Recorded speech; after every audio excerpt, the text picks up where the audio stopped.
Welcome to Highly Sensitive, Happily Married, the podcast that teaches you to not only have an easier marriage as a sensitive woman, but to have one that feels more amazing by the day. Where you'll hear relatable stories, love advice that works, and coaching on how to have a marriage where feeling upset and disconnected is a thing of the past, and where instead a sense of loving connection and even fun and lightness is the norm. I'm Hannah Brooks, highly sensitive person, love expert, and marriage coach, and I'm so happy to be on this journey with you. Hello and welcome, my friends, to episode 130. This is a special episode where we're going to come at our emotional well-being, our relational well-being from a different angle, from a nutritional angle with a special guest. But before we dive in, I'd like to ask you for a favor. If you have been enjoying this podcast, if it's been nourishing you, please nourish it back. Give it a little love by subscribing and then rating and reviewing the podcast. Ratings and reviews are like gold in the podcast world, helping this podcast to actually reach more highly sensitive people like you and change their marriages in the world for the better. So please go ahead and leave a rating and review on Apple Podcasts. And for those of you who have already done so, thank you from the very bottom of my heart. It means so much to me. So let's dive in.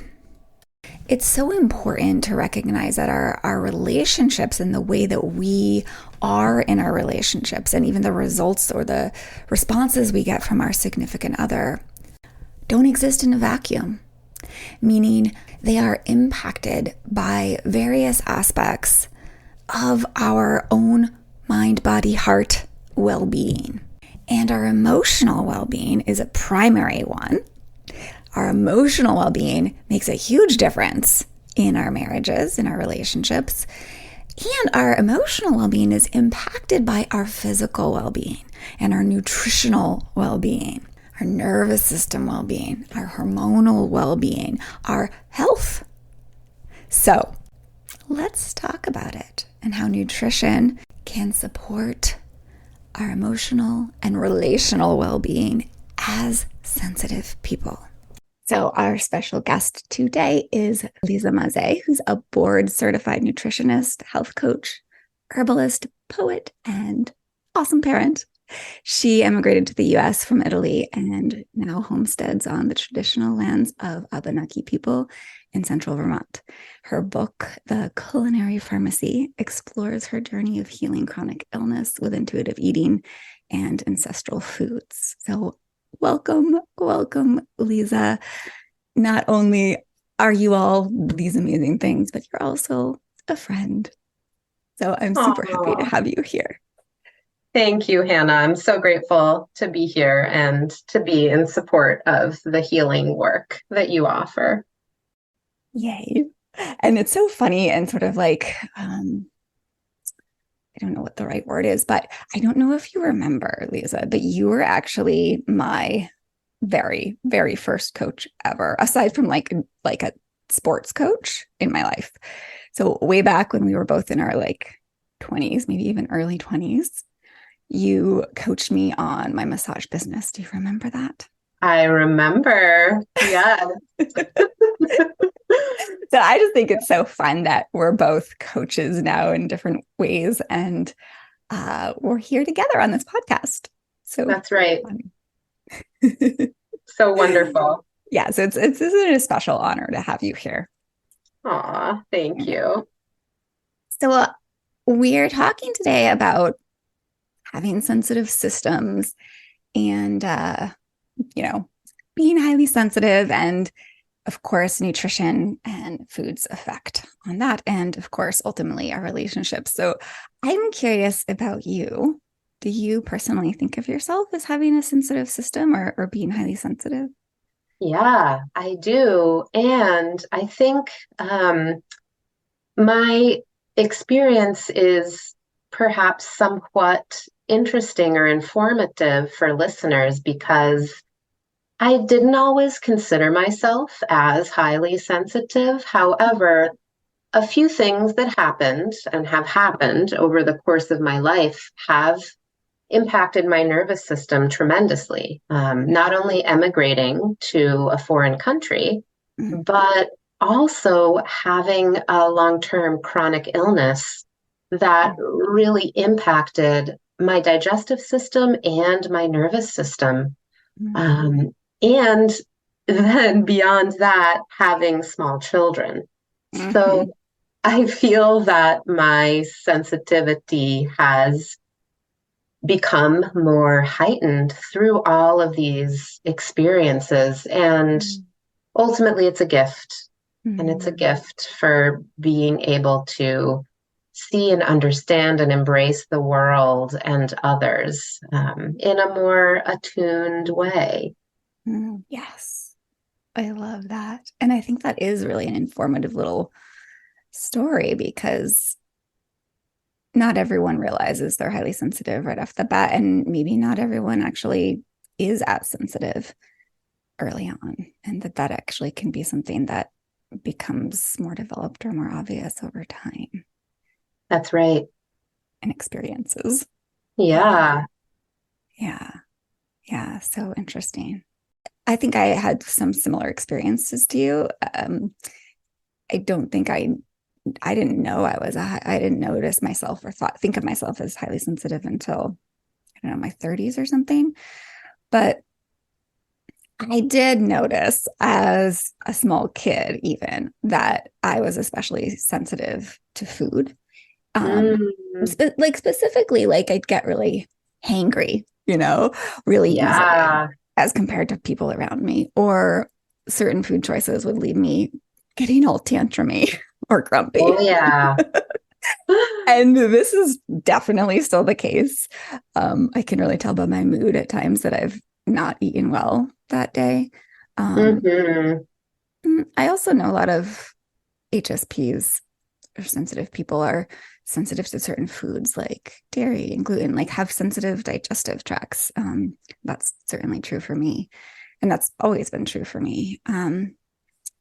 So, in your experience, do sensitive people need different or special attention to nutrition? I think so. And I truly believe that we are all bio individuals and we are experiencing the world not only through our inherent constitution with which we're born, but also through what we were just talking about, the experiences and the circumstances that weave us into who we are and how we show up, right? Another way to Mm-hmm. say that would be genetics and epigenetics. Yeah. So, with that, such an important thing to be aware of is that many of our mood modulating hormones are produced in the gut. Mm-hmm. And one particular hormone called serotonin controls the release of insulin, which is all about regulating our blood glucose and digesting foods that are high in glucose. So there's kind of an inverse effect where if we have more insulin circulating through our system to digest things like sugars, Mm-hmm. then our serotonin goes down to deal with that. And our mood also drops in relationship to that.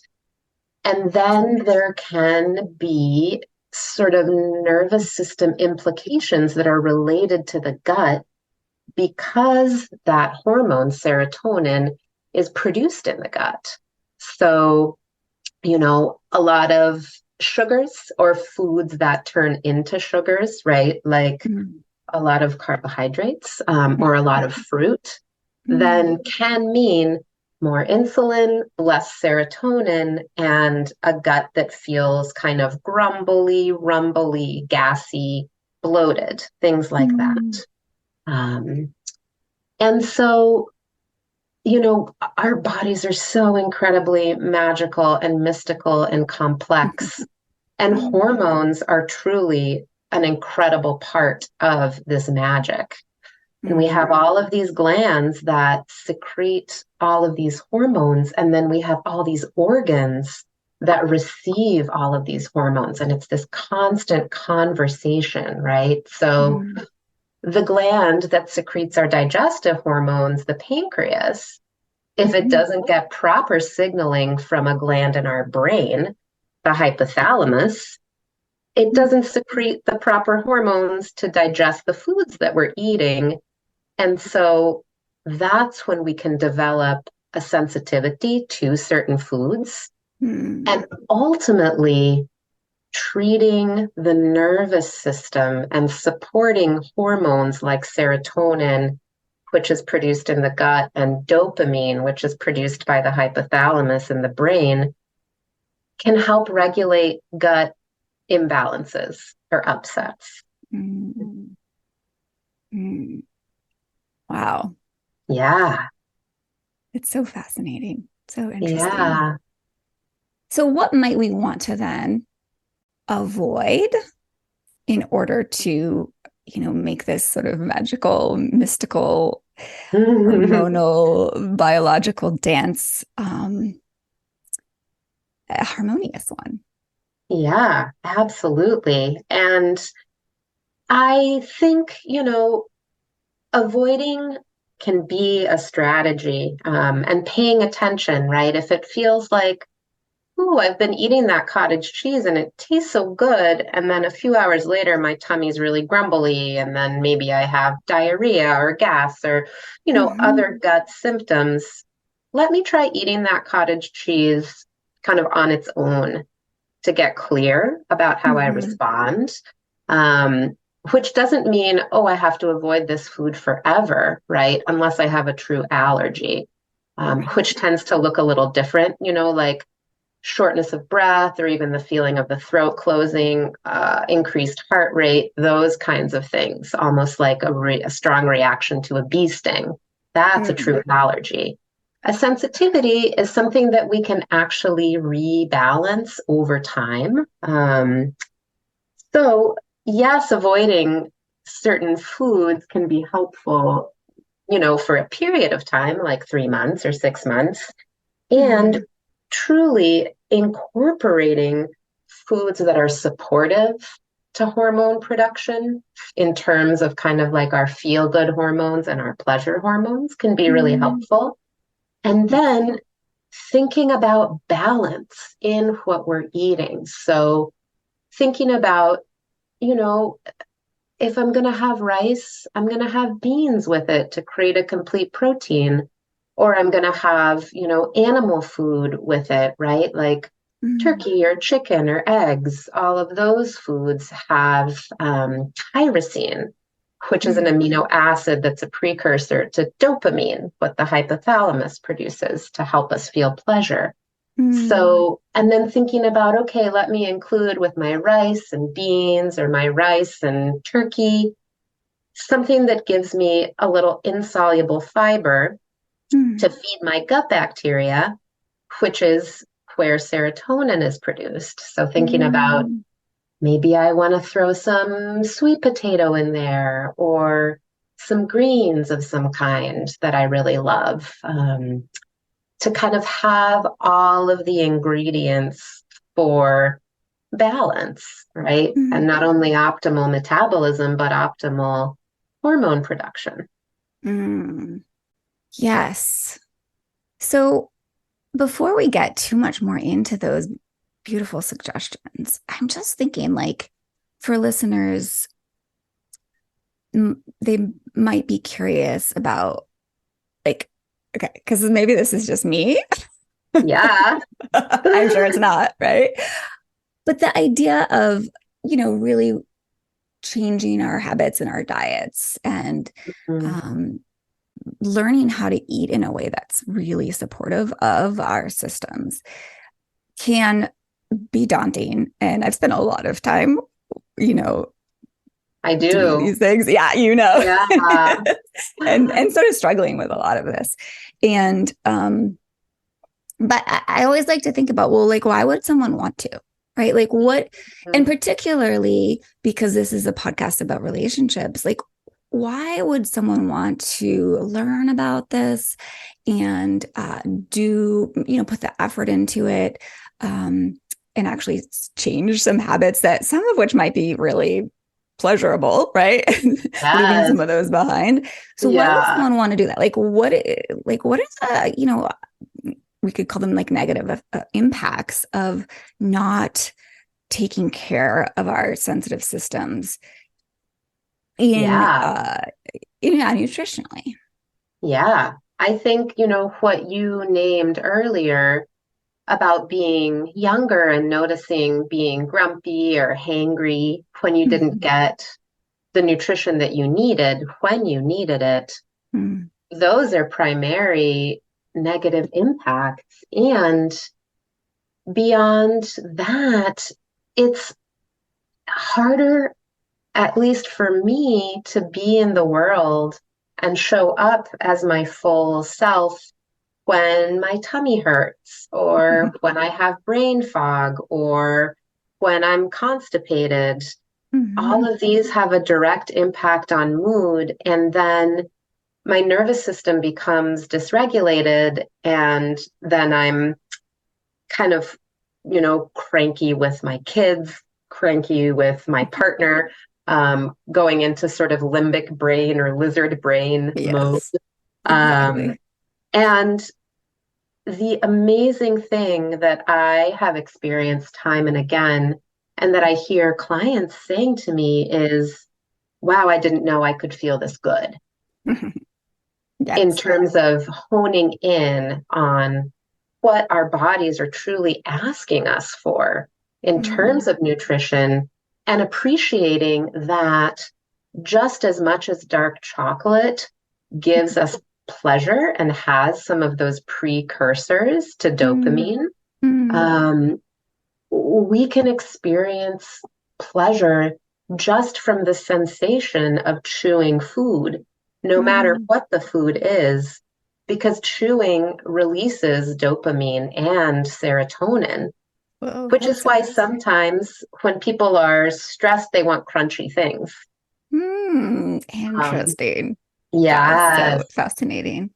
yes, So you're saying that like we could derive as much pleasure from chewing yeah, as from like letting some dark chocolate melt on our tongue. exactly. Yes.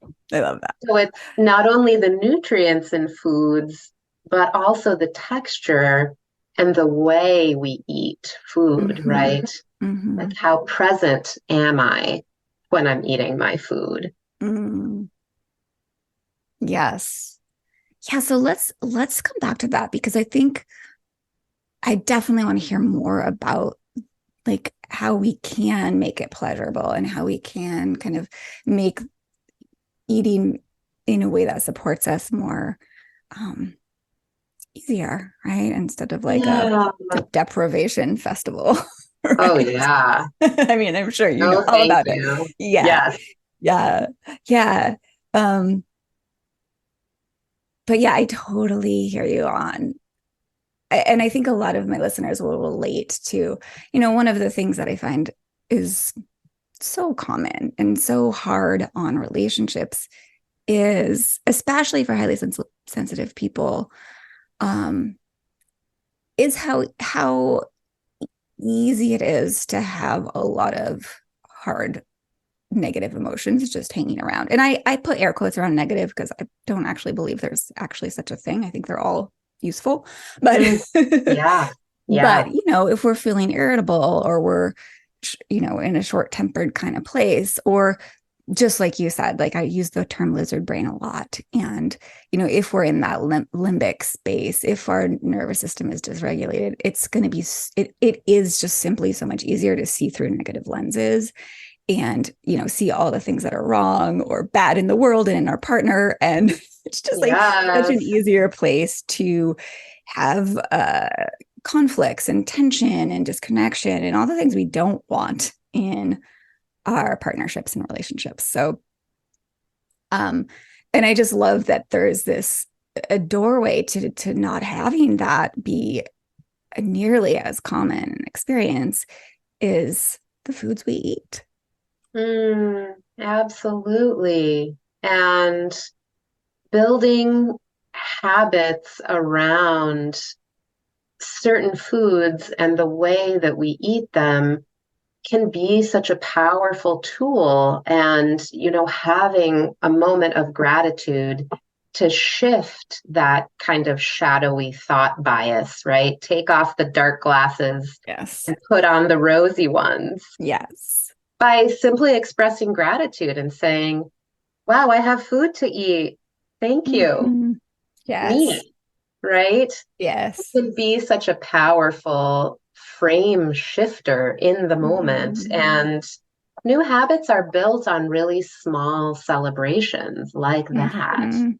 I Yes. find, when we think about foods that are high in those amino acid precursors to dopamine in the brain, serotonin in the gut, we can certainly think about foods like dark chocolate, and we can also think about protein and whole grain foods, right? Like, you know, I was talking about rice or any whole grain that feels in alignment to you. And then those protein foods, like beans or tofu or animal foods that you might like.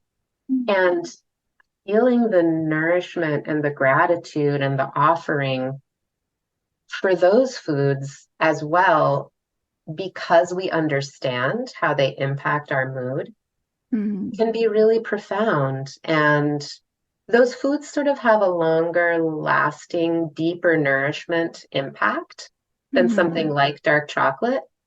Not that there's anything bad about it. It's a wonderful fermented traditional food that's actually really complex and has a ton of antioxidants to reduce inflammation. And it's kind of like a condiment, right? Yeah.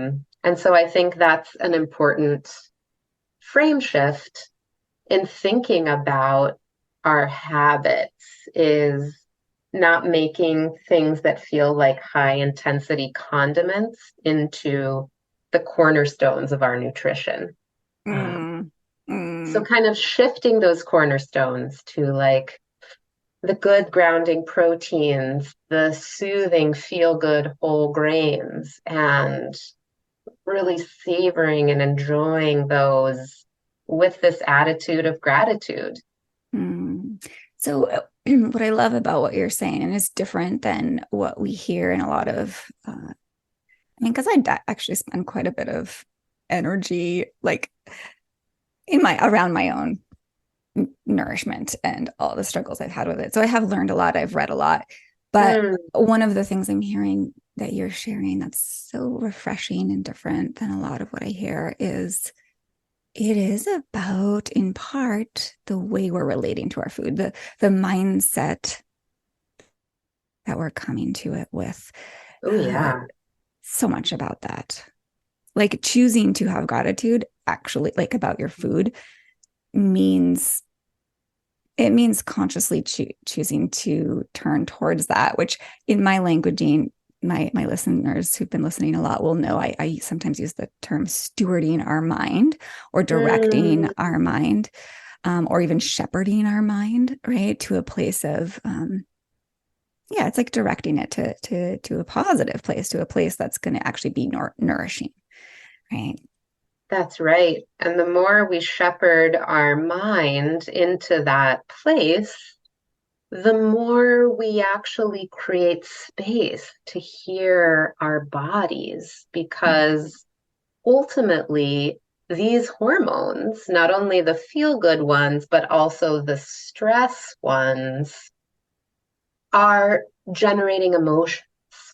And Mm, emotion, that word literally means through movement, right? So mm, our emotions are what move us and what embody us and are embodied through us.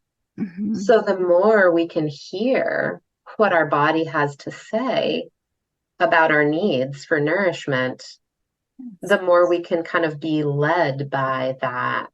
Mm. emotional intelligence when we choose our food. Right. So let me say this in a different way. I'm just thinking about how like it actually hones our sensitivity in a positive way. Like we can be more Yes, attuned to what our bodies need. absolutely. Absolutely. Yes.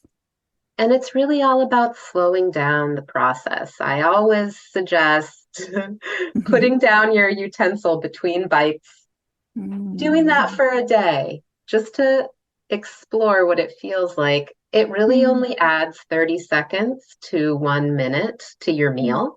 Interesting. Um, and it gives the mind a chance to settle, right? And to go to Hmm. that space of neutrality or even positivity, gratitude for the food. Hmm.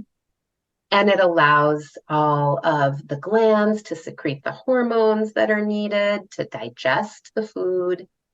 And it allows the body to speak and say, I really like this. Or, huh, you thought that I liked this, but actually, I don't digest this very well. This isn't so helpful. Hmm. And then we can move from those feelings in terms of what we choose for our next meal. Hmm. Beautiful. Yeah, slowing it down. Yes, which is challenging, but I love the Oh, yeah. suggestion. I love the suggestion of trying that for one day where you actually put your utensils down. Like Yeah, just experimenting. yeah. See what Noticing. happens. Yeah. I love that attitude. I'm always inviting my clients to experiment. I think that's so important. So I love this. Mm-hmm. I'm Yeah, curious, Lisa, do you have any, stories, client stories, personal stories that kind of illustrate going from a place of eating in a way that isn't supportive of one's system and then going to eating more in alignment with one's system's needs and what the impact of that is and how that changes one's life and experience. absolutely. So I can share client stories as well as stories from my family. And so many folks come to me saying, I have IBS, I have IBS, irritable bowel syndrome, irritable bowel disease, right? Which Mm-hmm. is a catch-all term for so many gut imbalances that are ultimately nervous system related, right? Like we were talking about earlier. Mm-hmm. And I see clients really simplify what they're eating, right? Kind of taking a little break. I suggest 21 days, right? Mm-hmm. 3 weeks, Mm-hmm. somewhat doable for most of us. Yeah, for Kind of sure. slowly but surely taking a break from things that are, processed, packaged, things that might be kind of irritating to the gut or inflammatory, like coffee or alcohol, processed sugar, Mm-hmm. um, and setting aside a little more time, a couple times a week to cook food, right? Mm-hmm. To make a couple grains, to, roast some veggies and meat, to cook some beans, for example, and kind Yeah. of mix and match, be creative with what's available, and eat in somewhat of a repetitive, simplified way. Mm-hmm. People tend to find their sweet spot in terms of, oh, these are the foods that really feel nourishing and supportive to me right now. Um, and there's freedom in that, right? There's this Mm-hmm. sense of, from this simplicity and from kind of the structure and the repetition of it, I'm finding freedom because I'm not Mm-hmm. stressed about my food choices all the time. I'm not trying to explore in the outside world to learn or understand a new thing or a new fad diet. Yeah. Um, and I'm listening inside. And I feel resourced because I have the foods that I'm discovering work for me kind of prepared and available to me. Um, and so Yes. there's this sense of freedom, there's this sense of resourcing. And Mm, most often, two biggies that come with that are better sleep and more energy, and of course, improved digestion. mm, yes. Yeah. And I see that being different with different constitutions of folks. And Mm, I see that so much with my kiddos, right? I have mm, one who's very fiery, mhm, um, and also highly sensitive. mm, She needs a ton of animal protein mm. and is just like, give me all the beef, all the chicken, all the eggs, all the time. And that's how she regulates. She's like, give me a meat stick. Um, and I have another child who is very much about that. So the child I just described is very much into that kind of dopamine vibe of helping Mm, that hypothalamus and that brain, that master gland, regulate all the other glands. And my other child is very much about the serotonin and the whole grains and the porridges and mm, the rice and beans or the lentil mm, stews, right? Things that are kind of soft and mm, mushy and have all of those B vitamins and that tryptophan, those serotonin yeah. precursors. And it's Fascinating. so, yeah, and it's so important to, whether it's yourself or in your relationships, you know, put out those foods and see kind of what's calling to you. Love using children as an example because they're so intuitive in that way. Mm, Um, and it's like, the lentil stew and the roasted chicken, there's something for each one of my children. And neither way is right or wrong. They're both mm, just finding ways to balance and regulate their nervous systems and their digestive systems. mhm, mhm. Yes, I love that. It's such a beautiful illustration. I think it's so much about allowing our bodies to make the choices by trying different foods and seeing how the body responds, seeing how the gut responds, seeing how the nervous system responds. Mm, Because certain foods can also cause anxiety, interestingly, mm, when they're hard mm, to digest. Um, mm. But are you saying that like some foods will cause anxiety in one person, but not necessarily in another? yeah, absolutely. Do you think that there are some foods that are more across the board that would, for example, cause anxiety? Or is it really so just unique to individuals? Processed sugar. Mm, yeah. If there's one food that's actually not real food that I would say we all need to be aware of in our eating, it's Mhm, processed cane sugar. The mhm, body doesn't really understand it as food because it's so highly refined, right? If we could go out mhm, into a field and grab some sugar cane and munch on it, that would be incredible. So rich in interesting. minerals, it's so high in fiber. It contains Mm, all the information that the body needs to digest it without a big insulin spike. However, when the food is so highly refined, it's really confusing for the body. It says, well, I'm going to throw a ton of insulin at this because I don't mm, really know what to do with it. And then it doesn't have minerals to help me mm, digest it. So I'm going to actually leach those minerals from my muscles and bones to help break it down. mm, That's incredibly anxiety provoking, not only because of that inverse relationship between insulin and serotonin, right? Insulin goes up, serotonin goes mm, down. We feel, supercharged for a second, and then we feel pretty bummed, usually. But also, we're causing, more long term health implications because of the mineral leaching. And gotcha. so I think that's a biggie for us to Mm, watch out for. And Mm-hmm. I'm not, a huge proponent of intense restriction. So I'd Mm. say everything in moderation. And if you feel like you can get to a place of 80% of the time, I avoid processed sugar. And perhaps I choose more natural, minimally processed sugars like applesauce, bananas, maple syrup, then that's perfect. What do you think of coconut sugar? I think coconut sugar is a wonderful sweetener, and similarly to agave, Mhm. unfortunately, it's been over harvested. Um, And the processes for making both of those sweeteners are changing because mm. they're in such high demand. Oh, Um, interesting.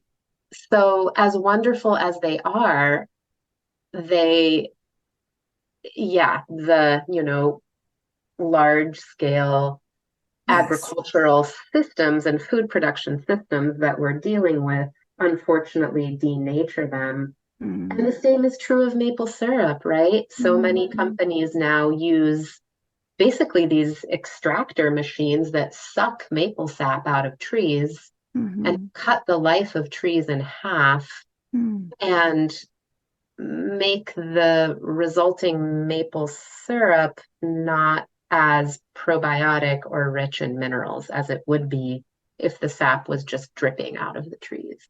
So it's tricky. Yeah, that is. It's sad and I tricky. know. Yeah. I know. This is our world. So know your Yes. sources, really, with these Yes. lower glycemic, more wholesome sweeteners that don't Mhm. cause as much insulin to be secreted. Mm. Find out, do some research. It's worth Mhm. it. Yes. Yes. Absolutely. Well, just what you've shared has been so and so illuminating around the whole sugar thing. It's Mm, fascinating. yeah, Yeah. yeah. So you were talking about how people, when they start actually really supporting their systems in these ways, like falling into more nutritionally well space and eating well for their unique body. You mentioned freedom, right? And feeling more Mm. better sleep, having better energy, better digestion. Just circling back to what we were talking about before, have you found that people or in your own experience, um, I mean, this is what I'm seeing that like this is my guess, right? That, and I certainly haven't felt this when I've been eating in a way that is more optimal for me. I don't know if I've ever figured that out yet, 100%, but uh, that my nervous system tends to be more in that space of what some people call home. Like it feels more like home, like we feel grounded, like the common connect nervous system. Yes, And we're yes, way less likely to be in those fight or flight or freeze spaces.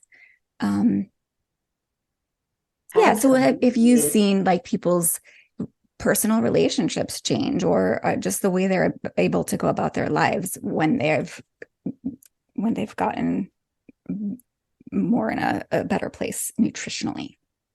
Yes, I hear that from so many clients across the board, not only because folks aren't feeling all of that gut distress and irritation anymore, Mm-hmm. which Mm-hmm. translates to relational irritation, but Yes. also because when, we're eating foods that are simpler, more supportive, and we're eating them in a way that slows us down into that calm and connect space, it Yes. feels easier and more in the flow and even safer to connect and to be vulnerable Mm, because it's harder to feel vulnerable, at least in my experience, and I hear this with clients, harder to be vulnerable in an irritated body, right? definitely. Definitely.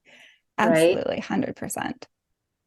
And So usually it's like yes. not vulnerability. So I always, vulnerability is where is how we're best able to connect, or one of the most direct routes to connection. And certainly what you're saying is so, so true. Like if we're not able to be vulnerable, well, we aren't able to be vulnerable when we're in that irritated space, because it's much more likely we're going to be in a more, this is a dramatic word, but combative or defensive or Yeah. um Defensive is good. Like I have to protect my body, yeah, right? yes. Um, and I see so many of those quote unquote IBS, irritable bowel symptom clients who heal that by healing their nervous system and Mhm. finding their ideal foods. Suddenly it's like, I don't have to stay at home because I might have to run to the bathroom. Mm. Now I'm going to play cribbage with my neighbor, or I'm going to this dance class, or I'm having, this walk with a friend every week. And it really shifts what's possible in terms of our relationships. Yes, I love that. And I'm sure, I'm just going to venture to guess well, because also what I know of the nervous system is that when we're actually in more connection with other people, it actually is very healthy and restorative and balancing for our nervous system. So it sounds like a Hmm. positive cycle. Absolutely. And then we can enjoy this incredible part of relating, which is eating together, Mhm. right? Yes. Yes. Such an Absolutely. important thing to remember. That can feel Yes. so hard, right? When we're unsure of how our gut's going to respond, Mm, and then how yes. our nervous system is going to get triggered by certain foods or social eating. Totally. I love all of this, Lisa. It's so beautiful. And I more and more I've been teaching and helping people with nervous system regulation and doing Hmm. doing my own work on that. And I just love that this is such an important piece. Um, and such a pleasurable piece, right? And the way that you talk Yes. about it, like, is and the way that it sounds like you help people with it is by leaning into the pleasure side of it. It's just a beautiful kind of piece of the puzzle for me. And I'm sure for a lot of people listening and people in our world. So, Yeah, absolutely. so do you have any final thoughts or tips? Yeah, I really feel like, again, intuitive eating, slowing it down, simplifying, experimenting, and listening to Mm, what our bodies have to say is such a profound tool to improving our relationship with ourselves, which mhm. then has that huge ripple effect of our relationships with others. And Yes. with that, there's so much information out there about health and wellness. And ultimately, your body knows. That's the Yeah. true teacher. Yes. It's so fun Yeah. because, I think one of the biggest things I'm getting from this conversation is, and again, it's because I've been so kind of in the world of thinking about and learning about nervous system regulation. But a lot of what you're speaking to, of course, it is about food, but it's also about, like, when we slow down, when we become more present, when we turn towards gratitude, all of these things, even if food wasn't part of the equation, are nervous system regulating. That's right. Which means they're hormonal regulators and digestive system regulators. It's all a loop, it's all a cycle, it's all connected. Yes. And the other really interesting thing about and you just said this, but I'm going to say it in a different way, like when we are in a state of regulation in our nervous system, that's when we are actually able to see clearly and listen to what's really true for us. There's research that shows that when we're in a fight or flight state, we actually misinterpret things to the negative. So in other words, we're not actually able to hear or see what's true. Absolutely. So it's so amazing that like we can use our meal time and our eating as a place to, not just through the food, but actually through the practice and the way we approach the food, to help our nervous system regulate. And then over time, because of that, be able to hear and listen to what's most valuable nutritionally for us, what foods we most need. So I That's just think right. it's such a fun, so beautiful. And we all eat every day.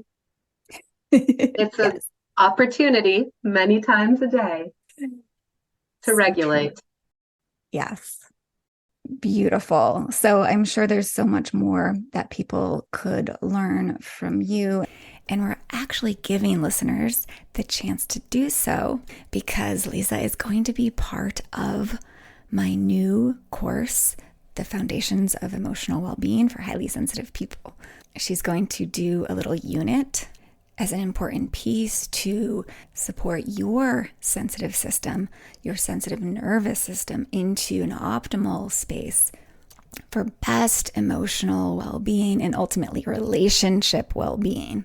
This course is actually only going to be accessible for now when you join Treasured, my marriage coaching program for sensitive women, which is opening for enrollment in just a couple weeks. So this Foundations of Emotional Wellbeing course, including a lesson from Lise, will be a bonus, will be a gift to you when you enroll in Treasured during the early enrollment period. So hop on the wait list. You'll get first access to early enrollment and that early enrollment discount. And of course, this wonderful additional course that will make sure you have all the pieces you need to support your sensitive nervous system so you can have the best relationship possible. The link to hop on the waitlist is in the show notes, or you can head over to www.lifeisworthloving.com/treasured. And there you'll see a button that says hop on the waitlist. Now, Lise also has some amazing resources, including books. So, Lise, do you want to tell listeners a little bit more about your work and where they can find you? Yes. So my website is Harmonized Living, which is the name of my business. It's harmonized-living.com. And I have a blog there with wellness tools and seasonal recipes, gut intuition tools. If you'd like to order my book, you can do it through my website. It's available everywhere books are sold. It's called The Culinary Pharmacy. It talks about everything that we've explored and more. Mm-hmm. And feel free to reach out.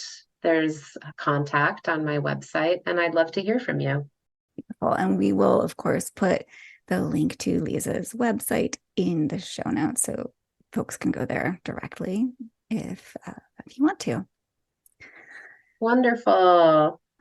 Well, thank you again so much, Lise. This has been such a pleasure to have this conversation with you.